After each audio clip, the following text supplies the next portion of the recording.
Salut, c'est Alain, le créateur d'entreprenez-vous.com et l'activateur de vos nouveaux réflexes en efficacité. Alors, savez-vous qu'il y a un très bon moyen pour améliorer votre productivité, être plus efficace et mieux gérer tout ce que vous avez à faire?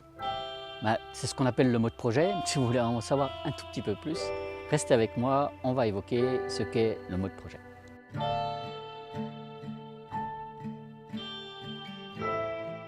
Alors bien sûr, hein, tout le monde parle de projet, tout le monde sait à peu près ce que c'est qu'un projet. Je pense que vous et moi, on a tous élaboré des projets, on a tous construit un jour une maison ou autre.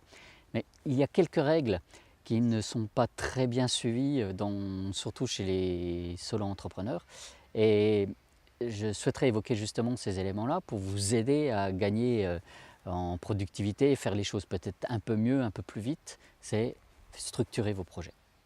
Alors, si vous voulez aller plus loin, j'ai bien sûr une formation sur la structuration des projets. Je vous mets un lien là dans cette vidéo. L'objectif aujourd'hui, c'est de regarder quels sont les éléments essentiels qui vont vous permettre déjà de gagner en efficacité. Alors tout d'abord en 1, il ne faut pas confondre la notion d'action et la notion de projet. Finalement, un projet, c'est un ensemble d'actions, d'une part, et surtout, ce sont des actions qui ne sont pas récurrentes. Voilà. Un projet, ce n'est pas gérer régulièrement les comptes de son entreprise, ou ce n'est pas publier sur les réseaux sociaux, par exemple.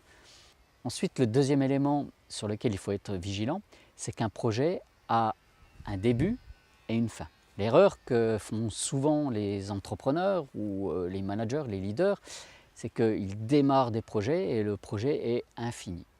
Donc non, il faut pour avoir un bon projet, pour que les choses se passent correctement, avoir une date de début et une date de fin. Ça permet, par exemple, d'évoquer avec des clients, de dire, voilà, je vais pouvoir vous mettre à disposition ce que vous attendez, une formation, un livrable, un compte-rendu, une machine, peu importe ce que vous livrez à vos clients, mais ça permet d'établir une date de fin. Donc, ensuite, en 3, l'élément suivant, c'est bien sûr, comme je l'ai évoqué initialement, un projet, ce sont des ensembles d'actions, et pour mener des actions, il faut des compétences. Voilà, par exemple, faire une formation, il faut savoir construire un parcours pédagogique, il faut savoir peut-être tourner des vidéos, il faut peut-être savoir parler en public. Donc il y a un certain nombre de choses que vous devez avoir pour fabriquer votre projet. Et ces compétences, elles sont mises à disposition par des ressources. Alors les ressources, ça peut être vous-même, ça veut dire que vous avez toutes les compétences, ou vous allez acquérir toutes les compétences pour gérer les actions de votre projet, ou vous allez chercher des ressources à l'extérieur, donc des prestataires, des sachants, des personnes qui savent faire ce qui est à faire dans le projet et donc qui vont amener et contribuer à la création de valeur par le biais de leurs compétences. Et donc quand vous construisez votre projet, n'oubliez surtout pas d'évaluer les compétences dont vous allez avoir besoin à un moment donné, identifier les ressources dont vous allez avoir besoin.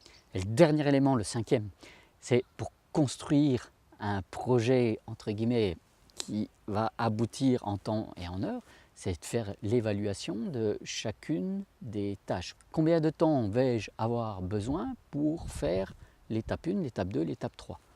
Ça, c'est la première chose. Deuxième élément qui est important par rapport à cette notion de temps nécessaire pour faire quelque chose, c'est finalement ce que rencontrent beaucoup de personnes, beaucoup d'entrepreneurs, c'est qu'on veut gérer trop de projets à la fois et finalement, ça ne passe pas parce qu'on a trop de choses à faire. Donc, en évaluant correctement, le plus finement possible, on va dire, les différentes étapes dont vont être constituées le projet et surtout le temps nécessaire pour faire chacune des étapes, ça va permettre de dire, voilà, ce projet X, le projet de construire une formation par exemple mise en ligne sur comment gérer des projets, va me prendre 100% de mon temps, donc je ne peux pas initier un deuxième projet, il faut que je reporte des choses. Donc le mode projet va vous aider aussi potentiellement à identifier vos priorités. Et donc le dernier élément, le 6e, mais je l'ai mis à la fin, mais c'est certainement peut-être le plus important, c'est clarifier pleinement quel est le résultat attendu à la fin de ce projet. Quel va être, entre guillemets, le livrable? qu'est-ce que ce projet va vous amener comme valeur ajoutée? Plus de chiffre d'affaires, plus de compétences, plus de liberté, plus de temps.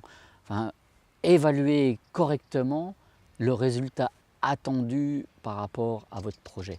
Ce qui va vous permettre, en reprenant l'élément que je viens de citer juste précédemment, de vous aider à évaluer aussi la notion de priorité, puisque le résultat attendu va vous permettre de dire, ben voilà, si un projet A vous rapporte plus de chiffre d'affaires que le projet B et en plus qu'il dure moins longtemps, certainement qu'en termes de priorité, vous allez pouvoir vous dire, ben, je vais d'abord commencer par le projet A. Donc je récapitule très rapidement. Un projet bien mené, c'est de déterminer quelle est sa date de début, sa date de fin. 2, d'évaluer quelles sont les compétences dont vous allez avoir besoin et donc les ressources nécessaires pour aboutir au projet. En 3, il faut déterminer les délais, donc la quantité de temps dont vous allez avoir besoin pour faire chacune des tâches. En 4, c'est de bien faire une différence entre la notion de projet et la notion d'action unitaire. Et en 5, évaluer correctement quel est le résultat attendu de votre projet. Voilà, donc j'espère que vous avez apprécié cette vidéo. Si c'est le cas, n'oubliez pas de la liker avec un petit pouce bleu là. Surtout aussi partagez-la. Je pense que ça peut aider d'autres personnes qui souhaiteraient peut-être améliorer leur gestion de projet. Bien sûr, si ce n'est pas déjà fait, n'oubliez pas de vous abonner à ma chaîne YouTube pour que vous puissiez recevoir les différentes vidéos que je diffuse. Et comme d'habitude, en attendant de se retrouver très vite, surtout soyez efficaces, passez à l'action et changez votre vie. Allez, on se retrouve très vite. Ciao, bye.